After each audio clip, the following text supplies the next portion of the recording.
adora pinla la le de miga pinja ka bala wala pinja we kamala ro la tot tera yang dit ba li lo tera oh tera ma to nyepet ye go tera ano wasa ma ji tera satut tera ma ya budu ga basketball on kokin ide ko kong ne wala international team wala national team na lai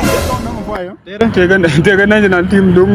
ne de dong South Sudan wo kam le ti chi ran South Sudan mo go ra de cher ga de ti me de ti ge me dong di yan lo ja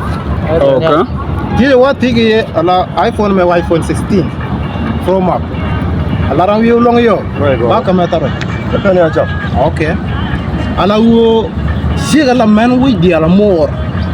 de cholo de juju bita ala ra sa na yo ba la ching mu la ngole si ga la man wi di ala mor ala mit kom si ga la man wi di ala mor ma pai da ba ya ching pai da man la mor ngenen wala si ga la kan di ala mor jana da mur pai da be Jesu jinda mur pai da mati am da ko gue je da ra la long ni man so lo kan ni mu pai da da long ma ne da ko ko bo mu nyok jinda mur pai da da mur pai jinda chi ga long ni man okay Rama je na rama de chol je luang na si mur na okay Lana. luang na ti mur na okay God have mercy upon us bang bi ka oh kamajin ata iPhone original pujala original mene bi dia cha cham ga ayon dia cha je jinda wo mala long ni man pai da jena mur pai da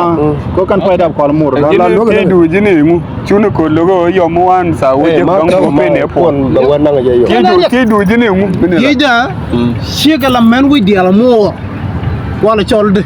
ala mu pai man dap aiwa ba ko mur garan be jag tenen ga Samsung no go ra iPhone ala jen chiego mo ci ala mur man idi bo ma ya long so kan sar ma inen jawai mur ma ta laga de ci yo wo mur mur mo ne ci wo mur na mercy upon us mur na ka ne dial me wunu ala jen chalu ne je chego wo mur man ko jen chego mor ga kan dial kan man dial to mur ko pai da ci wala ro pai da dan ti je ne chego la man wi dial mor kan wo me chego la pai da dial garan de ye ma en chane na iPhone ga na jenga